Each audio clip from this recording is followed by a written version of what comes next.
All right, hey everybody. My name's Adam Scott, and I'm D&D Club, and I'm with my friend here, Bryan. Bryan, you want to introduce yourself? Hi, I'm Bryan. Very good. Perfect. Bryan Weiss with RPG and Company. So, Happy to be here with. so we're here together. We're Bryan and I have been working together on and off on various projects for a while, and the idea that we've had in our brains is some kind of collaboration where we put together some kind of podcast that builds both our communities together as well as other people in the D&D fandom or just fantasy sci-fi RPG um, interests in general. So we've been working together for when did we first start working together? How long has it been? Um, I mean, has it been over a year already? It might be I because I think it think it might was like be. last summer or more than Yeah, that maybe that we chatted the first time. Where are you based out of? yeah. I'm in Chicago. Nice. I'm in Dayton, Ohio. So we're different time zones, but still closer than some may be to each other. What we're doing Different with time it? zone, same Say again. different time zone, same climate. Yeah, yeah, for sure, man. So what we want to do with this is our trial run. We're recording this, and then we're gonna put it up. So if you're watching this, you're watching what is hopefully not something that's too terrible. We want to do a Q&A for some of our following, and then put it up on our two Twitch channels, and then eventually we're going to build into live casting through in collaboration with each other as well as maybe some other partners. So I've got a list here, Bryan. Do we want to go through the list first, or do we want to talk about like how we like our backgrounds, like our sites and our. Sure. You want to Let's start, man? let's Go start for it. there. Talk about RPG and Co. Tell me what I know All and what I right. don't know.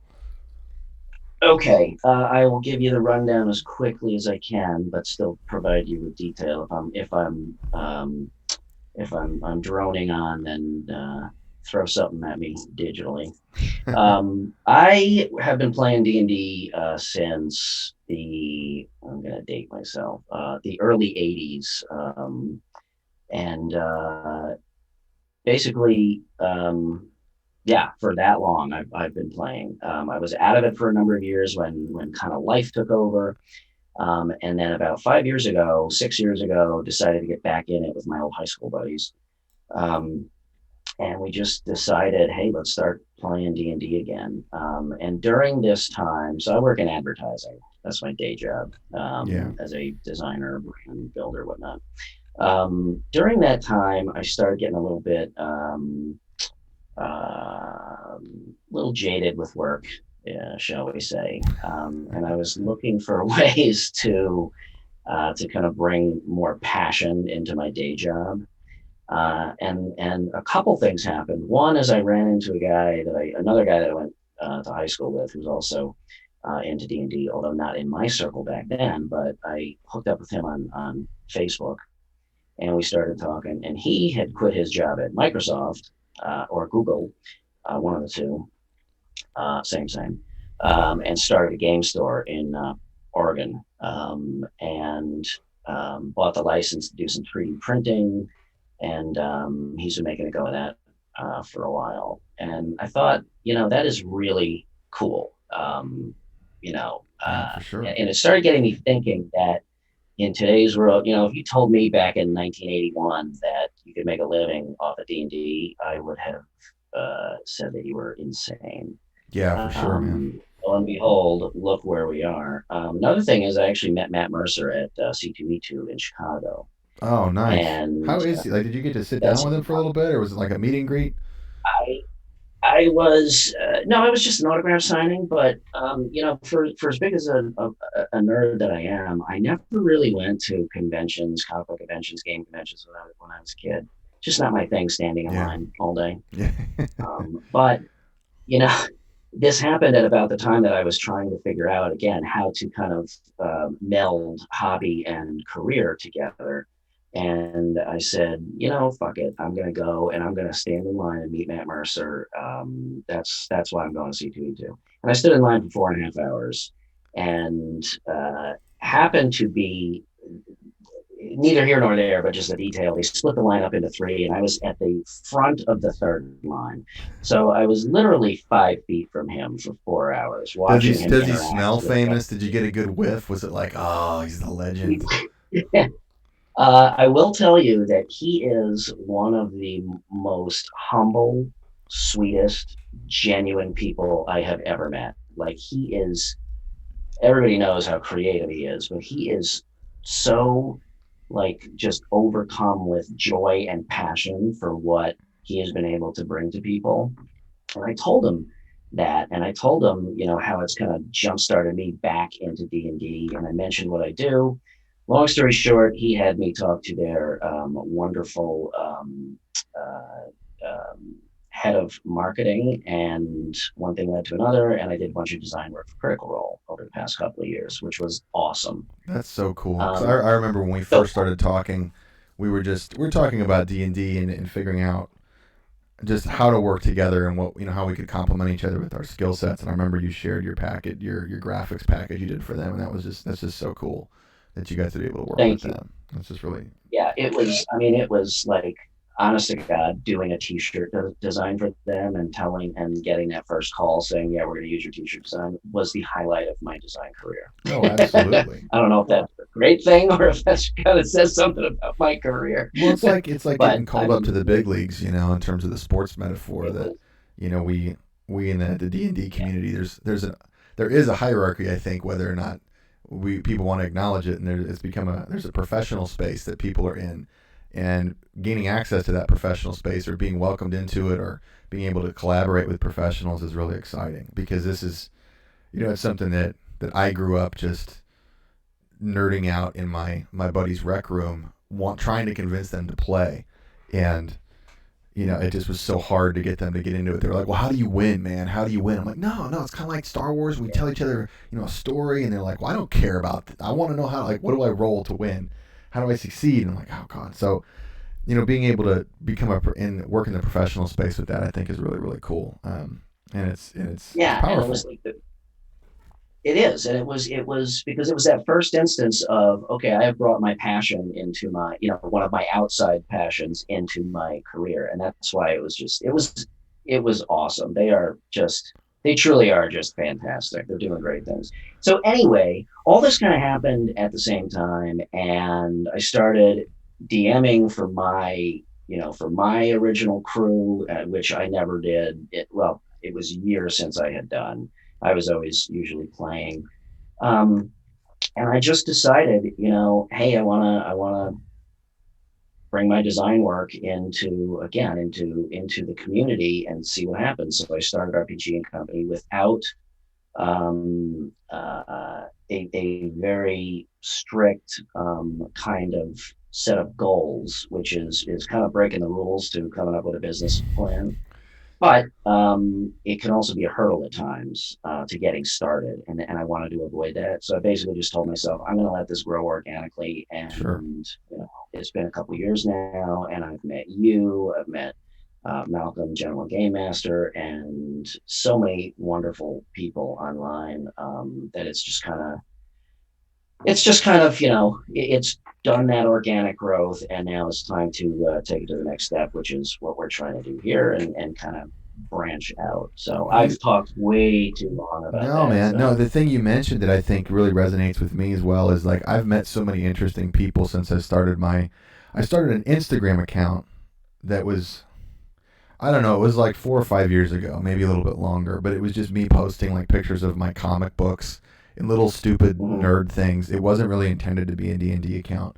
And so I started in that fashion, and then eventually I realized that there was a D&D community out there that I could be a part of, which was cool, which I liked. And so the point of all that is eventually as I grew my Instagram, I met like all these really interesting people that are really talented I would never have met otherwise. And I think um, that's a really unique thing to the age in which we're living. And I know, I have my feelings about social media and about technology in our lives, but I think that's a really positive outcome is being able to meet people like yourself. Like you said, Malcolm, we both know Malcolm, Gentleman Game Master. One of the people on my Instagram, Epic Jim, lives up in Canada. And I initially met Jim when I sold Jim some minis.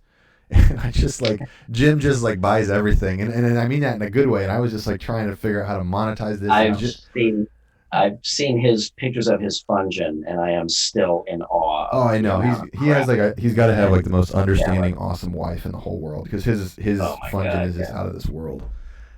But yeah, I sold him some minis, and we just started chatting about D&D, you know, and it eventually led up to where I ended up having some kind of collaboration with Malcolm, Jim. There was Chris Solo out in on Fable 42's channel. Who else was a part of it? Oh, Cameron from D&D Coalition.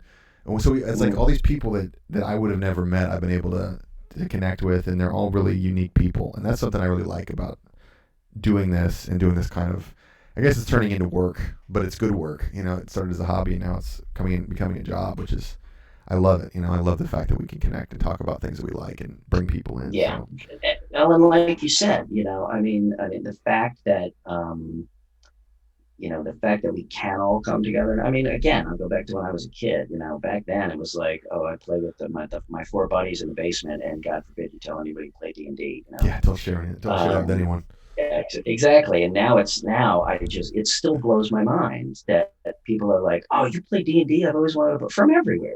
I've It's always wanted to play that. the I have 180 parents degree. from Oh, my it's kid's crazy. school, and yeah, it's just and the really interesting thing that I found over the past year, obviously, it's just weird that all of this is happening together, and especially in the environment of the last year with COVID and having to do this remote. It's a funny thing. So my high school buddies and I, when we started playing, uh, like I said, maybe 3, 4 years ago, we started up again, and we would meet out in the burbs. Most of us were still here. One of the guys moved away, so we set up a whole remote streaming um, setup well before COVID, like a year before. We had the camera Nice. set up, the map cam had everybody dialed in, just because we still, we finally got back into it after a 20-year hiatus or more, and we still wanted to play. So when COVID came along, I was like, oh my God, I'm already set up for this. I know how to do this stuff. You use And one thing it's I like about your really setup. You use tell me about your setup because it's different than most people and how they play digitally. okay. What kind of resources do you use besides just like a Zoom So camera or Zoom Okay, program? so I run it on Zoom. I just think, as a video tool, Zoom is pretty seamless. And then I've got three cameras, one on me, one overhead map camera. So I use a traditional gridded map. I tend to use dry erase, but I'm kind of building up 3D add-ons, if you will. And then I've got one like low bird's eye battle view camera. So I set up three Zoom accounts, got three webcams. Actually, I use my phone for one, and then a couple of webcams, and then everybody dials in, and then I can pin. I usually pin the big map, or I pin the two battle maps side by side. And I Nice. tell people if I generally use D&D Beyond for character tracking because it is freaking amazing, and it's just getting more amazing.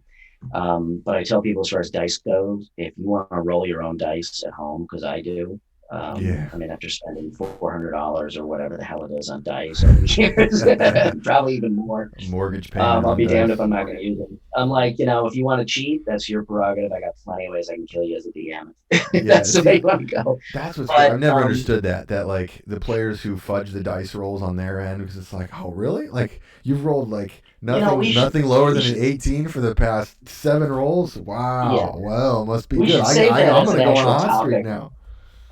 Yeah, that should be a right? whole We other. should That should save be like that an as an hour. actual topic Yeah. for a show. It's Yeah. like the need to OP yourself. That's a good. Let's table that one Yeah. because that's a We'll do that whole for like an hour discussion. or more. So Right, here, let right. me ask you But something else, man. Hold on. There's a let me do this. There's someone who wants. This one was somebody asked a question from my IG. I thought this would be a good one to throw your way, and then we can talk about it. Like, so how do you? What ideas do you have to hook players who, um, may you think might be interested in D&D, but they have they're new to it. They have no idea what it is. How do you make that sales pitch to hook new people? to try to build your group? Like if you're the one who's into it and you want to bring in new people, what observations or suggestions do you have? Invite them over for a drink, tie them up, shove them in the basement, and lock them down there until they play. Just be like, no, you're doing I it. think You're doing it, so. man. I I think the biggest hurdle to people getting into it is that they just well, there's two, and they kind of go hand in hand. One is I have no idea how to play or how to get started. Okay, what Yeah, do I need? What books do I buy? How do I, what are the rules? How complicated is it? The other I one hear that a lot. I hear that a is lot that from people. a, yeah, a lot of people just don't really know what a role playing game entails. Like you said, how do you win? What do I do? You mean there's no board, there's no, um, you know what I mean? It's less Sure. tangible, and a lot of people have difficulty wrapping their mind around that. So I generally explain to them, you are basically telling a story and writing it, and you guys as players are writing it as we go along. So I, as a DM, if we take it from a DM standpoint, Sure. I basically tell them, I am a storyteller and I am telling almost like a choose your own adventure. And you guys are the readers and you are choosing your own adventure. Okay. So you react and live within the story that I tell you, and I adapt that story to the decisions that you make. Other than mechanics, there are no rules beyond that. So it is literally just storytelling is the simplest way to explain it. And then I tell them, the most basic rundown is it's in a fantasy setting. You choose what race you are, like, human, elf, dwarf. That the most people are familiar with that. You choose Yeah, what your job The is. Tolkien Are you a, setup. right? Are you a fighter? Are you a magic user? Yada yada. Okay. I want to And be a then fighter from with the there, I magic say, user. I'm That's like triple multi-classing. I want to be a fighter that also casts fireballs. I'm like, okay, let's back up. Now you're talking about the way I used to build characters. I Yeah, want a guy that can do everything and has all these needs.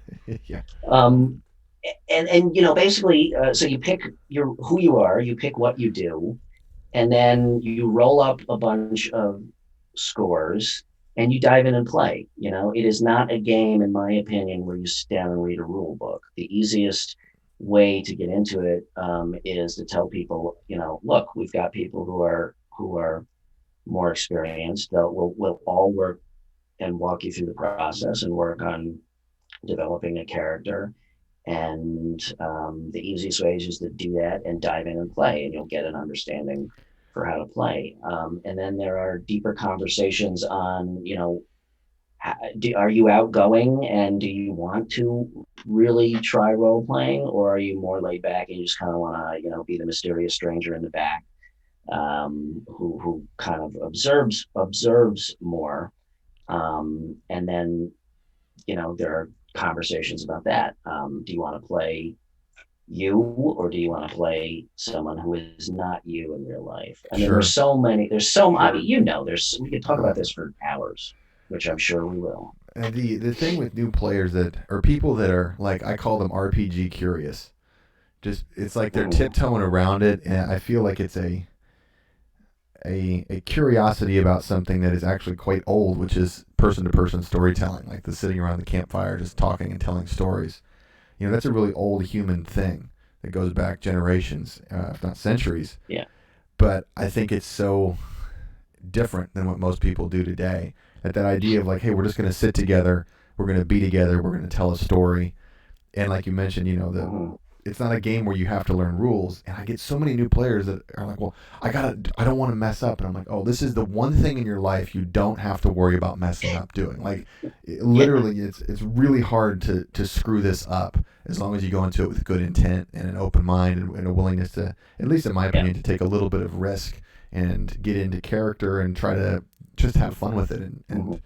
Um, That's a very good point. That's another thing that I get. You're right. Is from people say, I don't want to do it wrong, or I don't know how to do it. And that's a good answer. It's like there is no wrong way to do it. no, there's no wrong way. And the thing too with new players, I like to share with them. Think of your favorite fantasy movies, if you're doing sci-fi, because you can role play, in any environment or any setting. Think of whatever story you like, and if you don't know what to do, just bring that into the role playing conversation, because that's really, to me, role playing is just a conversation, and then we have dice, so there's some element of randomness to it that we can build statistics out. But it's like, I have one guy that I've worked with for a long time. He just loves Han Solo. So anytime he gets into a game, like, he's just Han Solo. It doesn't matter what he's doing, he's Han Solo. He could be a rogue in a D&D game. We played a Star Wars game once, and we redid a cantina scene, and all he wanted to do was shoot somebody that looked like Greedo. And he was so freaking happy with that. And then he was like, it kind of like made my last 20 years that I was able to do that. Like, really, I was able to relive that moment. So, like, being able to just be a part of those stories, to me, that's what's so much fun about it. And I would pitch that to new players, like, hey, if you like those movies and those favorite moments, like when the Rohirrim comes up over the ridge, and you're like, oh, it's going down. That, to me, is what role playing is all about. And I think that's a great way to pitch it to players, at least in my world. It's like, hey, you're going to feel that and be a part of that and have those memories. Yeah.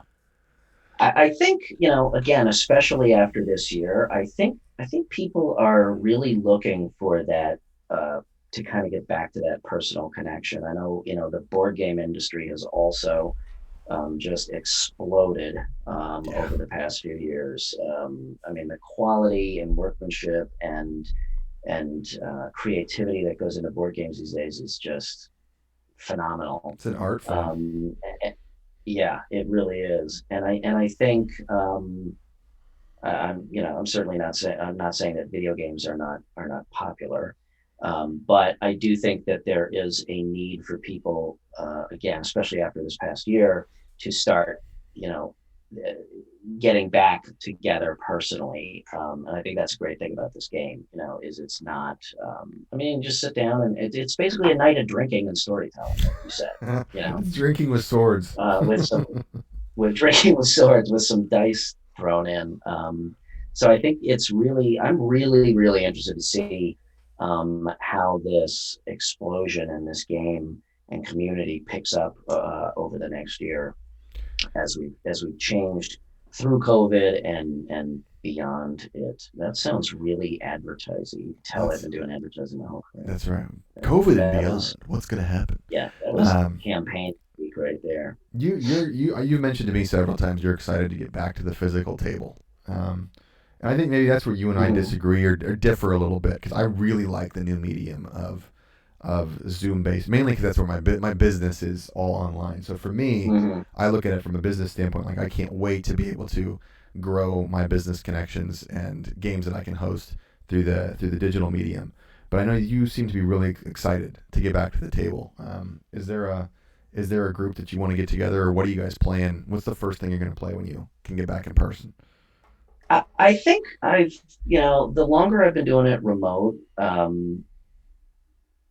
the more I see the beauty of it also. So I think I've shifted a little over to your hand. I definitely want to get back to the table, only because, again, the reason I do the setup run games the way I do is because I like that tactile feel. Roll20 is an awesome tool when you need it, but to me, it just takes D&D one step further towards a video game. So I am super excited to get back to the table, just because I like that personal kind of tactile sensation of being there. Everybody can look at the map, they can move their minis around. However, I will say that, again, had it not been for being kind of forced into the remote thing because of this last year, I'd never be playing with the people that I'm playing with. I mean, my Wednesday night game for you guys, I've got two players in California, one in Indiana, one in Canada, one in Washington. I mean, it's like that. When you're almost 40 sessions, you're almost 40 sessions in, right? I think you're like 35 or 40 sessions. Yeah. Yeah. And we're just over halfway through Horde of the Dragon Queen. I've really been dragging it out. I like running a very kind of realistic campaign, but I've asked them numerous times, if I'm going too slow, let me know. But we are just loving it. But yeah, I would never have a chance otherwise to play with these people. Never have run across them. Would never have had a reason really, because I've still got my group here. So in that regard, I definitely, absolutely think that I will continue to maintain both. I can't see not at this point.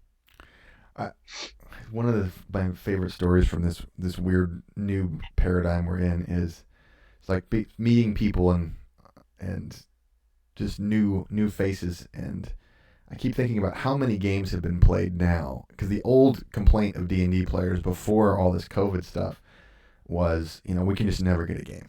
I mean, it's just so hard to get a game. And even if you did get a game, somebody had a conflict and they couldn't make it, and that to me was always the frustration of just like, oh man, we can't get the Yeah. whole group together. I feel like it's a lot easier to get the whole group together now, and even though people are not in person, I feel like we're building patterns Mm-hmm. of playing where people are all of a sudden, maybe people who wouldn't have been able to feel comfortable in person. I mean, like, you're putting yourself out there as a role player. So coming like maybe to a bar, a place with some people you don't know, and be like, oh man, I'm gonna be this elf, and I really want to be this, this crazy character, but you don't feel comfortable with it. I think the Mm-hmm. online medium allows people to get into that space more comfortably, and I'm just really excited to see what comes when people are able to get back together, because I think we're going to have I think the explosion in D&D is only just begun, because now we have a whole new generation of role players. Um, I I totally agree. I would, you know what I would love to see? I would love to see a combination of both. yeah, Like, hey, we've got a group of 4 or 5 people, 4 people that are local, but we've also got 3 people that want to play remote and doing it that. I mean, that would be yeah. really freaking cool. Well, and people are everywhere now. They're everywhere, and they all and I mean, Wizards does a great job of advertising all this stuff. So I think Yeah. something like D&D Yeah. sales were up 33% over since COVID started, and they were Oh yeah. already they were already doing this. So it's just Yeah. there's The so many numbers new are. people. It's important to welcome Yeah. them in. We've only got a few minutes left. What are I want to ask you something here from another one of the questions from the Instagram. So this is something somebody asked me a couple days ago that I thought would be cool to ask you. What was your first experience reading a D? Like, you first remember getting a module or a book. Like, what was the thought process the very first time you experienced a role playing game? I actually think that it was. I can't remember if it was the basic edition set or if it was AD&D that I got into. I think it might have been AD&D already, because like I said, it was. I should know this, the publication dates of these things. It was 19 when I first got the I picked up the Player's Handbook and Monster Manual, and it was looking through those, and then I think I that's when I started to go back and collect some of the older modules, Keep on the Borderlands and Yeah. King of Horrors and all of that stuff. But it was, I think I just ran across those books in the comic book store when I was a kid. No, actually, it was way before comic books. It may have just been a bookstore. I don't know. It was just a random thing, and I looked through the books, and before I knew it, I had like 4 or 5 books just pouring through the content, and then it was. Um, I moved around a little bit when I was a kid and didn't really settle until like junior high. So it was actually like late junior high, early high school where I started. I finally found a group that I could play with. There was Yeah. some dabbling before then, but it was never serious, like And it's tough when you're a kid to find a regular ongoing. group when you're just getting Yeah, into it, because it's a challenging thing yeah, to get started with. Were your yeah. But parents it was those hardcover books. Yeah. were your family? I mean, was that something that were they supportive? Did they just were they indifferent? I know that there was the satanic panic way back when. Is it something that the parents supported, that they just didn't care one way or another, or does that not really factor in? Well, we were all already devil worshippers, so it was a perfect Yes, they were. segue Yeah, into um, no, no, no. They were. I mean, it was mostly indifference. They knew it was a big part of my adolescent life. They certainly had no problem with it. I don't think they really kind of got what it was about until yeah. a number of years in. But yeah, they. I mean, I had sleepovers at my buddy's house pretty much every weekend. Um, in high school years, shows you how much of a nerd I am. We Yeah. all were. Yeah. But yeah, yeah. That's So awesome, man. I think that would be something fun to have several people on and just talk about first experiences with role playing and like how everybody got started, because that there's a lot, I think a lot there of that reveals our experiences as players, as people. It connects into family. Like for me, it was all about my relationship with my dad, and he got me into a game called Stratomatic Baseball, which was all statistics based. And then I was also a huge Star Wars fan. So like my dad and I would always go to the bookstore together, and Borders before Borders before Borders went before Borders bankrupt. was Borders. Yeah, and then I found the Star Wars book that one of my classmates had when I was in middle school, and I was just like, this is awesome. And so he was like, okay, cool. And he didn't care one way or another. He was just happy for me that I found something I was into. But I remember that book like Mm, totally changed the trajectory of my life. And I think yeah, there's so much that's so impactful, those moments when we're young that we run into these games, or when we're for newer players that are not in their teenage years, that are in their 20s and 30s even, that are being introduced to it. So I think we should talk about that at some point yeah, too. So um, absolutely. I think we've got a whole mess of questions we could I dedicate know we got time like a whole to. list of stuff we got to talk about. So all right, Yeah, I'm Adam Scott for D&D Club. Bryan Weiss for RPG and Company. We're appreciative of anybody who's made it this far into this test run, and hopefully you'll be seeing a lot more content from us here soon. That's a wrap. We are out.